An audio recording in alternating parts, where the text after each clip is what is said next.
ನಾವು ಈ ತನಕ ಕಳೆದ 2 ತರಗತಿಗಳಲ್ಲಿ ದಾನ ಧರ್ಮಗಳ ಬಗ್ಗೆ ಮಾತನಾಡ್ತಾ ಇದ್ದೆವು. ಆ ಪ್ರವಾದಿ ಮುಹಮ್ಮದ್ ಪೈಗಂಬರ್ ಸಲ್ಲಲ್ಲಾಹು ಅಲೈಹಿ ವಸಲ್ಲಂ, ಸ್ವಹಾಬಿಗಳು, ಅವರ ಕುಟುಂಬ, ಅವರೆಲ್ಲರೂ ಮಾಡಿರುವ ದಾನ ಧರ್ಮಗಳು, ಅದನ್ನೆಲ್ಲ ನೋಡಿಕೊಂಡು ಕಲಿತಿರುವ ಸ್ವಹಾಬಿಗಳು, ಔಲಿಯಾಗಳು, ಮಹಾತ್ಮರುಗಳು, ಅವರೆಲ್ಲ ದಾನ ಧರ್ಮ ಮಾಡಿದ ಹಲವಾರು ಘಟನೆಗಳು ಒಂದೊಂದಾಗಿ ನಾವು ವಿವರಿಸುತ್ತಾ ಹೋದೆವು. ಅದರ ಲಿಸ್ಟ್ ಒಂದಲ್ಲ, ನೂರಲ್ಲ, ಸಾವಿರಾರು ಇದೆ. ಅದರಲ್ಲಿ ಕೆಲವು ಮಾತ್ರ ನಾನು ವಿವರಿಸಿಕೊಂಡು ಹೋಗ್ತಾ ಇದ್ದೇನೆ. ಅಲ್ಲಾಹನು ಕುರ್ಆನ್ನಲ್ಲಿ ಒಂದು 2ನೇ ಅಧ್ಯಾಯ 25ನೇ ಸೂಕ್ತದಲ್ಲಿ ಅವನು ಹೇಳ್ತಾ ಇದ್ದಾನೆ, ಅಲ್ಲಾಹನಿಗೆ ನೀವು ಉತ್ತಮವಾದ ಸಾಲ ನೀಡುವವರು ನಿಮ್ಮಲ್ಲಿ ಯಾರಿದ್ದಾರೆ? ಅಲ್ಲಾಹನಿಗೆ ಸಾಲ ನೀಡುವವರು ಅಂದರೆ ದಾನ ನೀಡುವವರು, ಅಲ್ಲಾಹನ ಹೆಸರಿನಲ್ಲಿ ದಾನ ನೀಡುವವರು ಯಾರಿದ್ದಾರೆ ಎಂದು ಅಲ್ಲಾಹನು ಕೇಳುವ ಒಂದು ಆಯತ್ತಿದೆ, ಒಂದು ಸೂಕ್ತವಿದೆ. ಇದನ್ನು ಕಂಡು ಅಬೂ ದಹ್ದಾ ರಲಿಯಲ್ಲಾಹು ಅನ್ಹು ಎಂದು ಕರೆಯಲ್ಪಡುವ ಒಬ್ಬ ಸುಹಾಬಿ, ಪ್ರವಾದಿವರಿಯರ ಶಿಷ್ಯ, ಈ ಆಯತ್ತನ್ನು ಕಂಡು, ಈ ಸೂಕ್ತವನ್ನು ಕಂಡು ಪ್ರವಾದಿಯೊಂದಿಗೆ ಬಂದು ಕೇಳ್ತಾರೆ, ಪ್ರವಾದಿವರಿಯರೇ, ಅಲ್ಲಾಹನಿಗೆ ನಮ್ಮ ಕೈಯಿಂದ ಸಾಲ ಕೊಡಲಿಕ್ಕೆ ಏನಾದರೂ ಸಾಧ್ಯ ಇದೆಯಾ?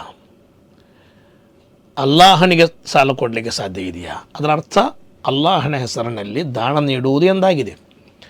ಪ್ರವಾದಿ ಮುಹಮ್ಮದ್ ಪೈಗಂಬರ್ ಸಲ್ಲಲ್ಲಾಹು ಅಲೈಹಿ ವಸಲ್ಲಂ ಅವರು ಹೇಳಿದರು, ಸಾಧ್ಯವಿದೆ. ಇದು ಕೇಳಿದಾಗ ಬಾಣರಾದ ಇಮಾಮ್ ಅಬೂ ದಹ್ದಾ ರಲಿಯಲ್ಲಾಹು ಅನ್ಹು ಪ್ರವಾದಿ ಸಲ್ಲಲ್ಲಾಹು ಅಲೈಹಿ ವಸಲ್ಲಂ ಅವರೊಂದಿಗೆ ಹೇಳಿದರು, ನೀವು ಸ್ವಲ್ಪ ಕೈ ಚಾಚಿ ಅಂತ ಹೇಳಿದರು. ಪ್ರವಾದಿವರಿಯರು ಕೈ ಚಾಚಿದರು. ತನ್ನ ಬಳಿ ಇರುವ ಸುಮಾರು 600-700 ಖರ್ಜೂರದ ಮರಗಳಿರುವ ದೊಡ್ಡ ಒಂದು ತೋಟ, ಅದರ ಎಲ್ಲವನ್ನು ಕೂಡ ಪ್ರವಾದಿ ಸಲ್ಲಲ್ಲಾಹು ಅಲೈಹಿ ವಸಲ್ಲಂ ಅವರಿಗೆ ಹಸ್ತಾಂತರ ಮಾಡಿದರು. ಹೇಳಿದರು, ಇದು ಬಡವರಿಗೆ ಅಂತ ಹೇಳಿಕೊಂಡು ಪ್ರವಾದಿ ಸಲ್ಲಲ್ಲಾಹು ಅಲೈಹಿ ವಸಲ್ಲಂ ಅವರ ಮುಂಭಾಗದಲ್ಲಿ ಬಂದು ಅವರು ಘೋಷಣೆ ಮಾಡ್ತಾರೆ, ಇದು ಅಲ್ಲಾಹನ ಹೆಸರಿನಲ್ಲಿ ನಾನು ಬಡವರಿಗೆ ದಾನ ಮಾಡಿಬಿಟ್ಟೆ.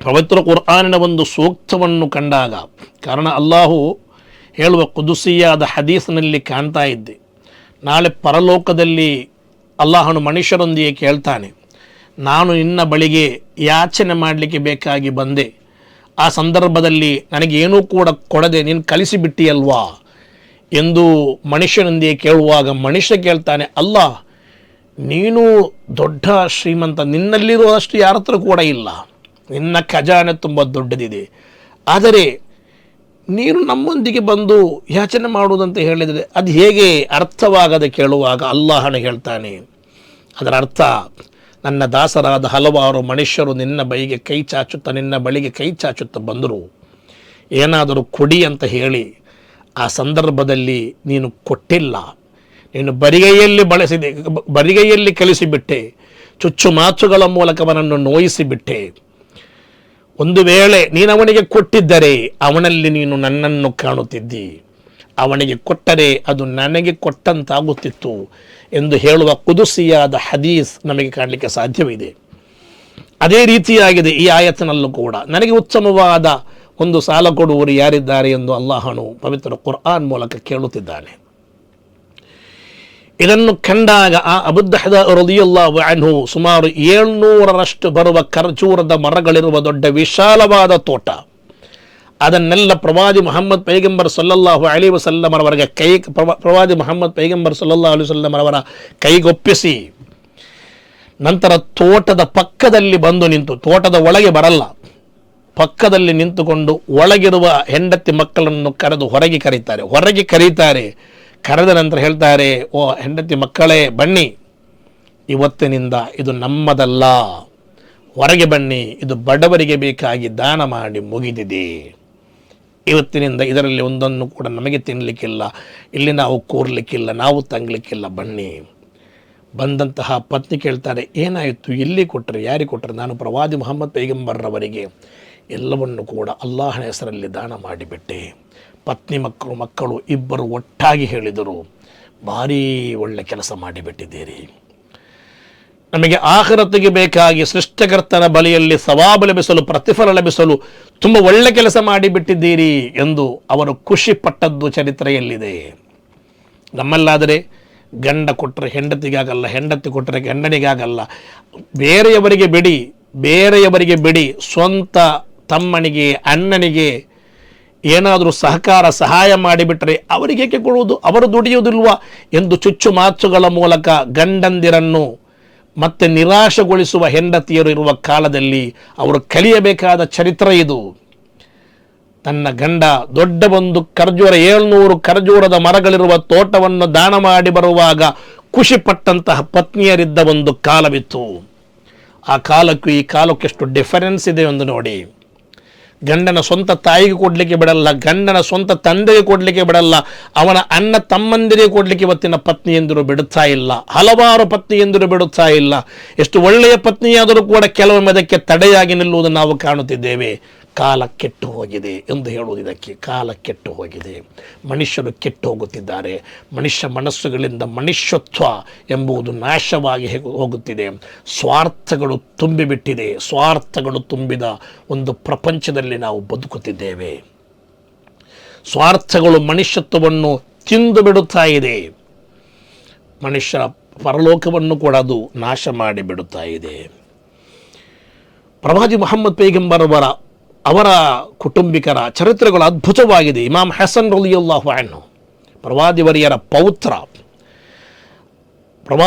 ಪೌತ್ರ ಅವರ ಮೊಮ್ಮಗ ಹಸನ್ ರಲಿಯಲ್ಲಾಹು ಅನ್ಹು ಅವರು ತಮ್ಮ ಜೀವಿತಾವಧಿಯಲ್ಲಿ ಇಡೀ ಆಸ್ತಿಯನ್ನು 2 ಬಾರಿ ತಮ್ಮ ಇಡೀ ಆಸ್ತಿಯನ್ನು ಸಂಪೂರ್ಣವಾಗಿ ದಾನ ಮಾಡಿಬಿಟ್ರು. 1 ಬಾರಿ ಅಲ್ಲ, 2 ಬಾರಿ. ಒಮ್ಮೆ ಇದ್ದದ್ದೆಲ್ಲ ದಾನ ಮಾಡಿದರು, ಮತ್ತು ಕೂಡ ತುಂಬ ಸಂಪತ್ತು ಬಂದಾಗ ಅದನ್ನು ಕೂಡ ಸಂಪೂರ್ಣವಾಗಿ ದಾನ ಮಾಡಿಬಿಟ್ರು. ಅದರಲ್ಲಿ ಅವರು ಏನು ಮಾಡಿದರು, ಯಾವುದನ್ನು ಕೂಡ ತನಗೆ ಬೇಕಾಗಿ ಅವರು ಇಟ್ಟುಕೊಳ್ಳುತ್ತಿರಲಿಲ್ಲ ಎಂದು ಚರಿತ್ರೆಯಲ್ಲಿದೆ.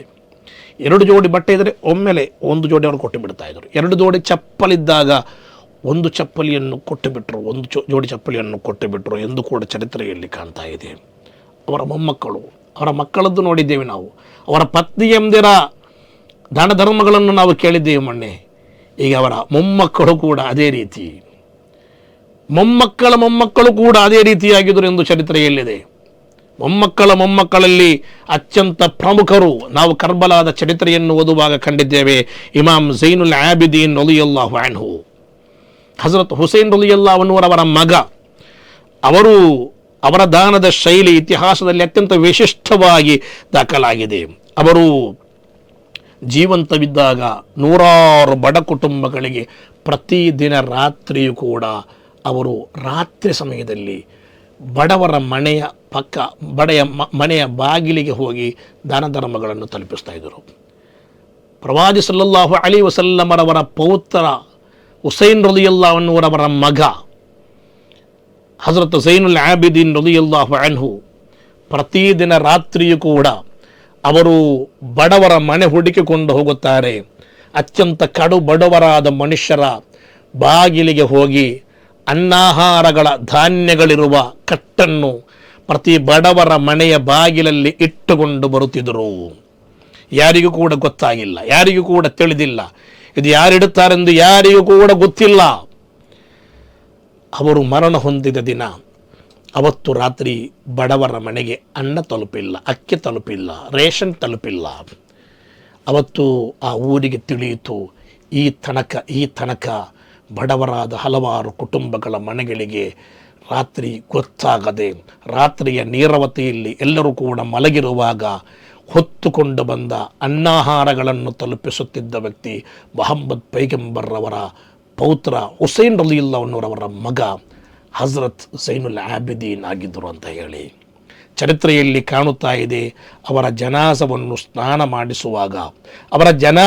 ಸ್ನಾನ ಮಾಡಿಸುವಾಗ ಅವರ ಬೆನ್ನಿನಲ್ಲಿ ಹೊತ್ತುಕೊಂಡು ಹೋದ ಗಂಟು ಮೂಟೆಗಳು, ಅದರ ನಿಶಾನೆಗಳು, ಕುರುಹುಗಳು ಕಾಣುತ್ತಿತ್ತು. ಆಗ ತಿಳಿಯಿತು, ಇವರು ರಾತ್ರಿಗಳಲ್ಲಿ ಹಲವಾರು ಕಟ್ಟುಗಳನ್ನು ಸ್ವತಃ ಏಕಾಂಗಿಯಾಗಿ ಹೊತ್ತುಕೊಂಡೊಯ್ದು ಬಡವರ ಮನೆಗೆ ತಲುಪಿಸುತ್ತಿದ್ದರು. ಪಡೆದವರಿಗೂ ಗೊತ್ತಿಲ್ಲ ಯಾರು ಕೊಟ್ಟರು ಎಂಬುದು. ಇಸ್ಲಾಂ ಕಲಿಸುವುದಾಗಿದೆ, ಬಲಗೈಯಲ್ಲಿ ಕೊಟ್ಟದ್ದು ಎಡಗೈಗೆ ತಿಳಿಯದಿರಲಿ. ಏನಾದರೂ ದಾನ ಧರ್ಮಗಳನ್ನು ಮಾಡುವಾಗ ಫೋಟೋಗಳಿಗೆ ಬೇಕಾಗಿ, ಜನರಿಗೆ ಪ್ರಚಾರ ಮಾಡಲಿಕ್ಕೆ ಬೇಕಾಗಿ, ಜನರಿಗೆ ತಿಳಿಪಡಿಸಲಿಕ್ಕೆ ಬೇಕಾಗಿ, ಜನರ ಮುಂದೆ ಶೋ ಮಾಡಲಿಕ್ಕೆ ಬೇಕಾಗಿ ಮಾತ್ರ ದಾನ ಧರ್ಮ ಮಾಡಿ ಒಂದು ಅಲ್ಪಲ್ಲ ಕೊಟ್ಟು ಅವರ ಫೋಟೋ ತೆಗೆದು ಇಡೀ ಊರಿಗೆ ಹಂಚುವ ಕಾಲದಲ್ಲಿ ನಾವು ಬದುಕ್ತಾ ಇದ್ದೇವೆ. ಯಾವುದಾದರೂ ಸಂಸ್ಥೆಗಳು, ಸಂಘಟನೆಗಳು ಏನಾದರೂ ಅಗತ್ಯವಿದೆ ಆ ಸಂದರ್ಭದಲ್ಲಿ ಆ ರೀತಿ ಏನಾದರೂ ಫೋಟೋಗಳು ತೆಗೆದು ಅದರ ಬಗ್ಗೆ ಎಲ್ಲ ಹೇಳುತ್ತಿರುವುದು ನಾನು. ಬದಲಾಗಿ ಇಂಡಿವಿಜುವಲ್ ಆಗಿ ನಾವು ಕೊಡ್ತಾ ಇದ್ದೇವೆ. ಆ ಸಂದರ್ಭದಲ್ಲಿ ನನ್ನ ಪ್ರತಿಷ್ಠೆಗೆ ನಾನು ಕೊಟ್ಟವನು, ನಾನು ಕೊಡುಗೆ ದಾನಿ ಎಂದು ಊರವರೆಲ್ಲ ಹೇಳಬೇಕು. ಅದಕ್ಕೆ ಬೇಕಾಗಿ, ಪ್ರತಿಷ್ಠೆಗೆ ಬೇಕಾಗಿ ಕೆಲವೊಮ್ಮೆ ಆ ಬ್ಯಾಗ್ನೆಲ್ಲ ತನ್ನ ಫೋಟೋ ಎಲ್ಲ ಹಾಕಿ ಅದು ನಮ್ಮ ಹೆಸರೆಲ್ಲ ಬರೆದು ಇಡೀ ಊರಿಗೆ ಗೊತ್ತಾಗುವ ರೀತಿಯಲ್ಲಿ ಕೊಡುವುದು. ಅದಕ್ಕಿಂತ ಪ್ರವಾದಿ ಮುಹಮ್ಮದ್ ಪೈಗಂಬರ್ರವರು ಹೇಳುತ್ತಿದ್ದಾರೆ, ಬಲಗೈಯಲ್ಲಿ ಕೊಟ್ಟದ್ದು ಎಡಗೈಗೆ ತಿಳಿಯದಿರಲಿ. ರಾತ್ರಿಯ ಸಂದರ್ಭದಲ್ಲಿ ಇದು ಹಲವು ಸ್ವಹಾಬಿಗಳ ಚರಿತ್ರೆಯಲ್ಲಿ ಇದು ಕಾಣ್ತಾ ಇದೆ. ಮಹಾನರಾದ ಸಯ್ಯಿದನ ಅಬೂಬಕರ್ ಸಿದ್ದೀಕ್ ರಲಿಯಲ್ಲಾಹು ಅನ್ಹು, ನಾನು ಹೇಳಿದೆ ಅಲ್ವಾ, ಅವರು ರಾತ್ರಿ ಸಮಯದಲ್ಲಿ ಹಲವಾರು ಬಡವರ ಮನೆಗಳಿಗೆ ಹೋಗಿ, ಅವರು ಖಲೀಫರಾಗಿದ್ದ ಸಮಯ ಬಡವರ ಮನೆಗಳಿಗೆ ಹೋಗಿ ಅವರು ಧಾನ್ಯಗಳನ್ನು ತಲುಪಿಸುತ್ತಿದ್ದರು. ಕೆಲವು ಬಡವರ ಮನೆಗಳಿಗೆ ರಾತ್ರಿ ಸಮಯದಲ್ಲಿ ಈ ರೀತಿ ಅನ್ನಾಹಾರಗಳ ಗಂಟು ಮೂಟೆಗಳು ಬರುತ್ತದೆ ಎಂದು, ಅದು ಯಾರು ಕೊಡ್ತಾ ಇದ್ದಾರೆಂದು ಗೊತ್ತಿಲ್ಲ ಎಂದಾಗ ಇದು ಯಾರೆಂದು ನೋಡಬೇಕೆಂದು ಉಮರ್ ಇಬ್ನುಲ್ ಖತ್ತಾಬ್ ರಲಿಯಲ್ಲಾಹು ಅನ್ಹುರವರಿಗೆ ಅವರಿಗೆ ಒಂದು ಮನಸ್ಸಲ್ಲಿ ಬಂತು. ಅವರು ಅವಿತು ಕುಳಿತುಕೊಂಡು, ಬಡವರ ಮನೆಯ ಬಳಿಯಲ್ಲಿ ಅವಿತು ಕುಳಿತುಕೊಂಡು ಅವರು ನೋಡಿದರು, ಯಾರು ಬರ್ತಾರೆ, ಯಾರಾಗಿದೆ ಈ ಬಡವರ ಮನೆಗೆ ತಲುಪಿಸುವುದು. ಆ ಕಾಲದ ಖಲೀಫಾ, ಇಸ್ಲಾಮಿಕ್ ರಿಪಬ್ಲಿಕ್ನ 1ನೇ ಖಲೀಫಾ ಸಯ್ಯಿದನ ಅಬೂಬಕರ್ ಸಿದ್ದೀಕ್ ರಲಿಯಲ್ಲಾಹು ಅನ್ಹು ಗಂಟು ಮೂಟೆಯೊಂದಿಗೆ ಒಂದು ಬಡವರಾದ ಮನುಷ್ಯರ ಮನೆಗೆ ಬರುತ್ತಿರುವುದನ್ನು ಕಂಡರು. ಅವರಲ್ಲಿ ಕಟ್ಟಿಟ್ಟು ಹೋಗುವಾಗ ಹತ್ತಿರ ಬಂದು ನೋಡುವಾಗ ಸಯ್ಯಿದನ ಅಬೂಬಕರ್ ಸಿದ್ದೀಕ್ ಅಚ್ಚರಿಯಾಗಿ ಬಿಟ್ಟಿದ್ದವರಿಗೆ ಆಶ್ಚರ್ಯಚಕಿತರಾದರು. ನಂತರ ಅವರೂ ಕೂಡ ಅದೇ ರೀತಿ ರಾತ್ರಿಗಳಲ್ಲಿ ಬಡವರಿಗೆ ಸಹಾಯಕ್ಕೆ ಬೇಕಾಗಿ ಮಾಡಲು ಹೋದ ಚರಿತ್ರೆಗಳು ಇಸ್ಲಾಮಿನ ಚರಿತ್ರೆಯಲ್ಲಿ ಕಾಣ್ತಾ ಇದೆ. ಬಡವರಿಗೆ ಕೊಡುವ ದಾನಗಳು ಅದು ಜನರಿಗೆ ತಿಳಿಯಲಿಕ್ಕೆ ಬೇಕಾಗಿ, ಅವರಿಗೆ ಪ್ರಸಿದ್ಧಿಪಡಿಸಲಿಕ್ಕೆ ಬೇಕಾಗಿ ಆಗಬಾರದು. ಪ್ರವಾದಿ ಮುಹಮ್ಮದ್ ಪೈಗಂಬರ್ ಸಲ್ಲಲ್ಲಾಹು ಅಲೈಹಿ ವಸಲ್ಲಂ ಅವರು ಮರಣ ಹೊಂದಿದವರ ಹೆಸರಲ್ಲಿ ದಾನ ಧರ್ಮ ಮಾಡಲು ಕೂಡ ಕಳಿಸಿದಂತಹ ಪ್ರವಾದಿಯವರಿಗೆ ಎಲ್ಲ ವಿಷಯಗಳಲ್ಲೂ ಕೂಡ ಅವರು ದಾನ ಧರ್ಮ ಹೇಗೆಲ್ಲ ಪ್ರೋತ್ಸಾಹ ಮಾಡಲಿಕ್ಕೆ ಆಗ್ತದೆ ಆ ರೀತಿಯಲ್ಲೆಲ್ಲ ಪ್ರೋತ್ಸಾಹ ಮಾಡಿದರು.